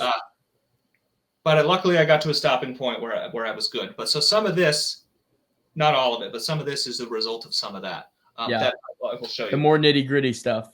Yeah, this is actually not that. I just wanted to give a little spotlight to the. They're great. Yeah, these are great. Science adventures are great. Do you have a favorite of the two? Let's look. I just love that they have basic. Yes, I mean the one where it shows the graph where it shows where they should all be standing for the centrifugal force to work. Yeah. you know, that graph with their outlines and stuff. All of that's just great. It's great. Which one do you favor? Do you have a favorite of the two? I tend to favor the second one slightly more. Yeah, me too. On the planet. Although the ending where there should be more. Yeah, bro, cliffhanger. Ugh. Yeah. I guess I haven't read it. Matt concluded it in like a one-page fan fiction in one of his Tales from the Galaxy. Yeah. I'll have to go dig that out and make I don't think I have that volume. As far as I know, he wrote it for himself to give himself peace. Give himself peace, yeah. It's funny. This is right. This is not amazing, and I didn't even get a good deal on it. But this is I pulled this aside because it's like I'm very proud to have it in my collection. Me too. It's awesome. Stupid thing, or maybe more. The listings they go for a lot. I probably paid $200 for it. I don't know. A really old video on this channel is one of me with my annoying like 12-year-old high voice and sniffy nose with shaky, shoddy camera work, and I'm like zooming in on the eBay listing that I just bought on my computer, and I'm like, I got a deal because you found it cheap, right? Yeah, I got lucky, and so that's back in this YouTube channel's archive if you can go find that, or maybe I took it down out of embarrassment. I'm not sure. But yeah, that's such a cool item. Such a cool item. Of the stuff I've shown in my other videos too, so I'll just go through it quick. And we both made videos on all this stuff, but just to give it a spotlight, the fun of the EU now that the journey's done and I'm just sitting with my collection. I adore these things. You don't need them for the lore, right? But it's nostalgic, right? What? You don't need them for the lore? What about the red fuzzy creature they encounter? That is a necessary alien. Yes, of course. And these are fun just because this was only one available on eBay for the longest time for $250, and it's getting real mad. And then one was just showed up for $50, and I bought it. Nice. And I was like yelling from the mountaintops that I had it. My brother bought my two for me, and when I opened them, my face was like this. And I was like, how did you get this? Yeah. Electric Company mag. Nice. That's a recent addition. Yeah, and we just learned about this. Kind of goes to show you that I might not be done because if Chris shows or somebody shows something cool enough that I want, even if the lore is right there in his video, I'll want it. And to kind of explain the obvious, the reason this is cool is it's original lore, right? Yeah. But what I really loved was it has that little bit about how Ewoks, every Ewok gets their own tree and they take care of it, and any Ewok can recognize their tree in a forest for the rest of their life. So cool. And it's so because it's lore that makes sense and fits the culture of what we would understand. The Ewoks are caretakers of their forest. It makes sense they'd have a tree. It's so perfect when Chris read that, I was like, I was buying it like during this 2-minute video of it. Yeah. I wonder if Lowgray's tree is like bent over and shriveled in its age. Oh, no. Yeah. What do they outlast them or what? I don't know. Yeah, I don't know. When an Ewok dies, does the tree persist, you would assume? Does the tree get sad? Do the other Ewoks care for it? It opens up a lot of interesting Maybe questions. We can get Joe to add a couple paragraphs into Supernatural Encounters. Maybe. Now that I'm not sure if he knew about this. Or if it was timeline. I should ask. I don't know. I could be wrong. I don't want to. I don't believe it's on the timeline. I'm not sure that it is. This one is a little Supernatural Encounters related, but Lucasfilm related. The Willow comic adaptation. Yeah. And it was only 3 issues, and I believe I got a good deal. These are in good condition. These are expensive. That's the limited series from Marvel, right? Yeah. Yeah. There's not like any original lore, but like as I read the Shadow War trilogy and the Willow novelization and found the files for the source book, the Willow source book, because it's impossible to find. That one is crazy expensive. If you ever go and you read the Willow stuff, include that. It has half of its original material that's like a prequel material to the movie. It's really good. That's really awesome. good source book. And there's other really small things having to do with Willow. Like there's like a little comic that came with like a box of Jell-O that I always see on eBay. But Yeah. you know, as I like to track down the adaptations, here's the comic adaptation. So that was cool. That's super awesome. Nice. Right. And nice. And I have you to thank for having one of those in my collection. Did the Amazon listing not come through? I never asked you. And I never did. The update. Man. Yeah. Well, hey. Never did go through. I waited for it for like 6 months before giving up hope. Never went through. That would have been a steal too. Like $8, I think it was. Yes. Amazon this is a whole odyssey for me getting these. Yeah. $30 these from the UK. Wow. Attached. But it was still cheap. And after I bought them, I think she realized what they were worth. And she would not ship them. And like I basically had to email her and threaten to give her a negative review unless she shipped them. And she promptly shipped them. She kept lying to me. And she's like, no, just wait up to 3 months because that's how long the UK shipping is taking now. They had just gotten hacked. But I looked into it and she was just blaming that. She was trying to wait until after I could no longer claim a negative review. Possession of them. Gotcha. Oh, I got her. She shipped them to me. All right, I'm sorry. I'm still salty. That's an amazing odyssey right there. Yeah, those are such cool stories too. I really like the stories in there. Of course, Absabar Binks, my hero. Yeah. From there, you know. Yeah. The stuff with Evil Eyes is actually pretty solid. Who? Evil Eyes, a story from there. The one with I believe that's the one with the Jedi boy turned Darksider. That story is quite good. Yes, that one, he's in both though, isn't he? Yes, he's in 2 storylines there. Can't remember what the first one was. But yeah, Evil Eyes was one of the 2. They're solid stories. These are great. These are. The art is really good. Yeah, I'm personally not a manga guy, like for the art style typically, but I love the art in these. That wasn't an example of good art, by the way. That was Absabar Binks. Yeah. Yeah, there was one specifically that had. All right, I'm looking at these backwards because I'm stupid. Right. Yeah, they're right to left. I'm like, why isn't it in the end? It's a manga. Okay. This right here, it probably doesn't do it justice. This Padawan walks by, right? This is black. Yeah. Dude, this Padawan walks by Anakin and gets a vision of like the dark side within him, and it is gnarly. The best illustration in the whole two volumes. It's amazing. It's great. Yeah. To me, those are canon. Those stories to the EU. Me too. I think they happened. Yeah. I mean, I'm of the persuasion where even if there's something that doesn't fit, the little elements in it that do fit are part. Absabar is out there for sure. You know, it's so weird. People don't it's ridiculous that Vader would have gone to the wrong ship and encountered Jar Jar's son bopping around like a fool right before he went to the Tantive and encountered Leia. Right, that is ridiculous if you hold that in your head as if that's what happened, but that's not like how it works in my head.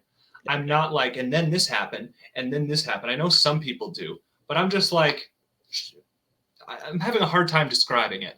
But like, there's a disassociation. They both happen, but not maybe so linked for you. Yeah, like it's hard to describe. I hope you get a little bit of what I'm trying to describe here. I love that. Yeah. I love it. It's not rare. But it's one of my favorites. This is really good. And I love anything holiday special.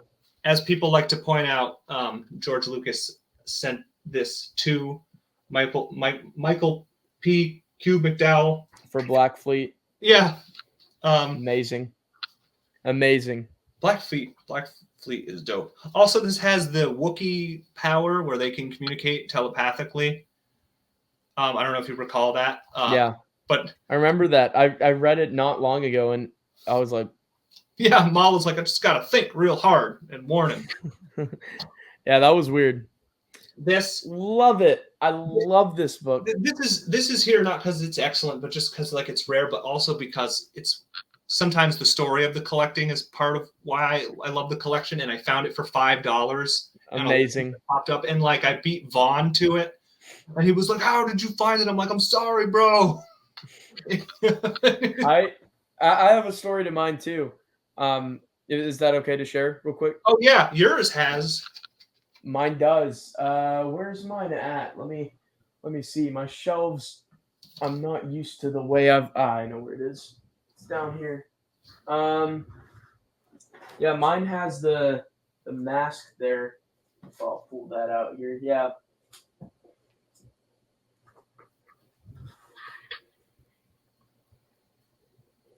Cool. Yeah, pretty neat. I know Matt also didn't get his with this, but this one's pretty near and dear to my heart as well. I discovered it on StarWarsReadingOrder.com in like 2020, maybe 2021. Right before I started my YouTube channel, just a little bit before. And I realized that no one was talking about this. Not Matt Wilkins. I hadn't seen Chris talk about it, though I believe he was aware of it. But I knew that Matt Wilkins, who was my hero and still is in many ways within the EU fandom, of course, I realized he wasn't aware of this, so it blew my mind. So I looked on eBay and I found one for $15 and I bought it. And then I thought I was one of the only people who had it when I was younger because then there was no listings. Like you'd search for it on Amazon or eBay and it would be like currently unavailable and you just couldn't find it because like it's from the UK. Yeah. And so then I told Matt Wilkins about it on a live stream and he made a episode of his show like a few years later, his Matt's Expanded Universe. He made a Matt's Expanded Universe video about it. And at the start of the video, he said one of his viewers told him about it. And I was always like thinking, whoa, that was me on the stream who told him about that. You know, it was like as if I had communicated with like Matt Damon or like, you know, some celebrity actor, it felt like. Yeah. And just the rarity of this, like you said, you just can't get it. And is it a good story? No. But it's pretty nothing. Fun. Yeah, it's barely anything. Yeah. But it's just fun, you know? Yeah. Yeah, totally agreed with you on that one. Yeah. That is I can relate like no one in this space is famous, but it is cool to that was probably really cool to when you realized you had caused a Matt Wilkins video there. Yes. Matt Wilkins and some other people did a review of the Hand of Thrawn 45. Yes, you caused that, didn't you? Yeah, no one liked it. I had not read it yet. I was just super enthusiastic. I was like, yo, but there's these fan fictions that everybody loves. And well, I have since read 4 of Hand of Thrawn 45's books, and I have them all printed. And so luckily I love the 4 that I've read, but I've still yet to read Hand of Thrawn 45's Sword of the Jedi trilogy, which some people really like, and some people say is weaker because he's not hit his stride writing yet. And some people were like, whoever recommended he read Sword of the Jedi, they did a disservice because they should have recommended he read the Twilight of the Jedi duology. And I was like, I remember, oh well. Yeah. Twilight of the Jedi duology is excellent. But what do you have next on your list? What spot? This is all that's left. Just to show off that I've shown off. Amazing. A glorious part of the journey. Darkstrider, something that was on my radar because I had heard Matt Wilkins talk about it as notable. So it stood out to me as if you're going to, and he probably explicitly said this, if you're going to read something or experience something having to do with the RPGs, this is kind of the one. But then it was on Joe Bongiorno's list of like bonus reading in preparation for Supernatural Encounters. There, the several months before Supernatural Encounters came out, and I was like, okay, it's time to get it. And I have all the expansions too. This is a great time. But then since the completism spreads, you don't know how it's going to spread. I'm like, well, there's one other box set from the West End Games era, so I have to get the other box set, even though I don't need to read it for Supernatural Encounters, and it's not like as much of a narrative. The Lords of the Expanse is still very fascinating to read. It's all its own little lore there, and the just the art on both of these, so good. It's just if I was to make an iceberg video, my own, yours is nicely clean cut, no shade. I would adjust it a little bit, and I would probably put Darkstrider into the Jedi Master tier. Like you have to read all the books and also Darkstrider, so you dip your toes into a meaningful piece of the RPG material. Besides that, the RPG material I've just read all of the adventure journals. Only categories I took stuff out of and put in other tiers was, I think, the Thrawn trilogy and maybe Darth Bane. Was that it? I forget. I think that was it. Yeah, but you're right. Darkstrider is definitely the most notable of the West End Games.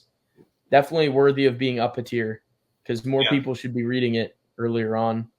Yeah. Yeah, I might not have completed it. I think I read most of it digitally, and it's really good stuff. Yeah. Thankfully, it's archived online. Yeah, it is. And in the coming years, as I slowly work through other EU material, but like with less of like a mental disease about my compulsion to do so, I'll be going to StarWarsTimeline.net and reading starting with the adventure supplements, the 20 or so. They're all some of the solid ones there. Like Patricia A. Jackson wrote the Black Sands of Socorro. Yeah. Let me tell you, all the source books are worth reading. There's short stories in all of them.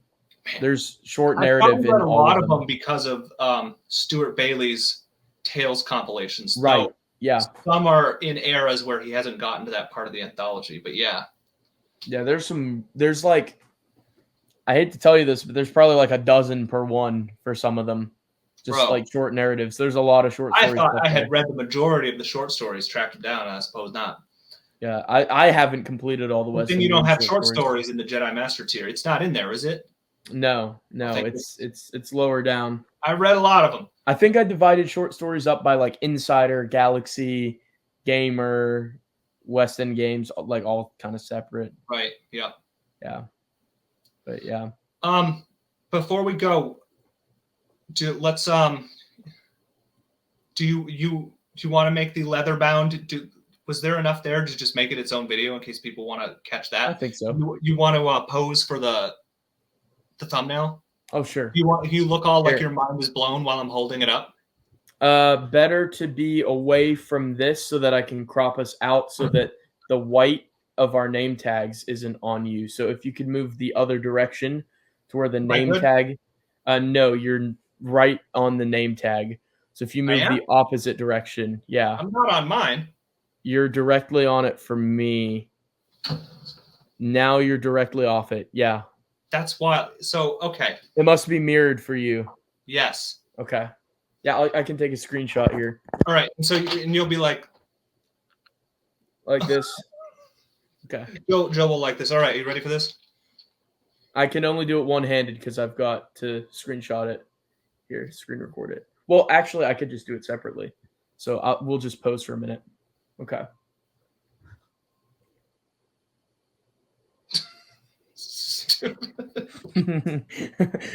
I might keep us posing in the video edit. We'll see. Do you want us practicing our posing in the video edit? But leave this in. This is all in. Yeah, awesome. I hope you guys enjoyed us making a thumbnail. We made it all the way to the end. Yeah, absolutely. Some fun for the people who made it through. One last question on the docket. We're both fans who came to the EU after its untimely demise. do you think that there are benefits to being a fan who comes to the EU after there's no more content being made for it? Are there benefits to that? Are there struggles to that? How did you approach that as a fan coming to a universe that, already it's kind of done and dusted? What was that like? Yeah. Well, so my heart is less broken because I True. wasn't invested in it when it got Nixed, yeah. yeah. Yeah, and so like I understood cancellation to be like a really lame thing because fans who you watch and they're fans like you, and they have the same passion, they tell you, so you believe them. Yeah. What it was like when that happened. And just, I'm like, yeah, that stinks. Obviously, I don't feel the same way as you, but I agree with what you're saying, that it should be concluded or you should get more. But the closer I got to the ending, the more I was like, that's pretty stupid that not only that there's not more, but that Each thing I read, 5 years and hundreds of books and there's not an ending is not cool. So I was like, ugh. I really liked Crucible too. I like Crucible too. Not an ending though. That's lame. I think though, it being canceled, it makes it a little less intimidating, and so I probably did get into it more easily because of that. It's more accessible in that it's kind of in a state of stasis, perhaps currently. There's nothing to say it can't be reopened for the future, though. I suppose it's impossible to say, and so it's not worth. Well, I'm about to speculate on it, but one shouldn't use the speculation to justify the cancellation. But it could be the case that because it was canceled, more people read it, and it's really horrible for the people who didn't get EU for 10 years. But there could be more people now who have read EU than there used to be. I don't know. Maybe. That's really hard to say. And so it got, perhaps, if it got continued someday at a slower pace, which seems less and less likely, but it's not impossible. At a pace that will let our wallets keep up with new releases. Yeah. Really, just novels would be really cool. Comics. Maybe someday it gets continued. The cancellation can be looked back on as it was paused so more people could catch up and be a part of it. Yeah, let us catch up, right? It let us have 38 years of reading in 5, Yeah, I don't know. Not likely. No way to tell. But it's the silver lining that could be viewed that way. For sure. Yeah. Either way, I'm glad that we both came to it at the same time, despite different ages. We both got to experience it. It was really cool. It was quite beautiful. Like you said, with each new book I was reading, I was like, more and more, I was like, this isn't here anymore. This sucks. After each book, it was like more and more disappointment, but yeah. Thanks so much for coming on. Thank you for accepting your certificate so graciously. Yes. I have it here. Yeah. Yes. I don't have one anymore, sadly. No. Yeah. It was beautiful while it lasted in my possession, but there goes another EU exclusive item. Speaking of which, now I'm down in the Supernatural Encounters race of copies because you have a super cool, beautiful custom with you, which is super awesome. That's the getting your own leather bound made is the that's the final step. That's the final step. Yeah. Yeah. In time, I may be possessed to follow suit with my own custom. Who knows what the future holds. You got the rest of your life, bro. Yeah. Yeah, absolutely. Yeah. Thank you so much for showcasing that here on the channel. It's so super cool. Oh, it's thanks beautiful. Yeah, I've been wanting to for a bit. I've had it for a bit, and I'm like, I should show it off. And for those of you who are watching this whole video, spaced out a bit in the days to follow, there will be individual clips posted for better accessibility to certain parts of this video. So you'll get to watch the best bits again, I suppose, in different editions. And yeah, thank you to everyone who watched through all of this. Thank you to Arthur for giving your time to talk a bit of EU with me. It's always a pleasure, man. And you're This was welcome on good. the channel anytime. It was nice to unpack everything. Yeah, I'm done. you're Kind of. done. Now you can move on to other things. It's all there. I have not even gotten to it. Yeah. History of Middle Earth.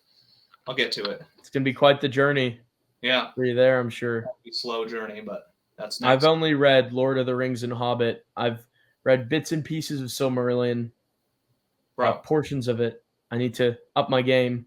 Yeah. I have some cool leather-bound copies, so that are pretty sweet. Oh, they're a nice set. So I'll need to delve into that, hopefully in a few years' time, because his works are really good too. Yeah, but the next journey awaits you.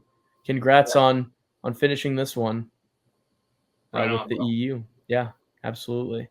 We'll see y'all next time. Make sure to check out Arthur on his channel. I'm sure he'll continue to be active over there. It's great stuff. So, yeah, make sure you tune in to Arthur's channel. Thank you guys once more for watching. We'll see you.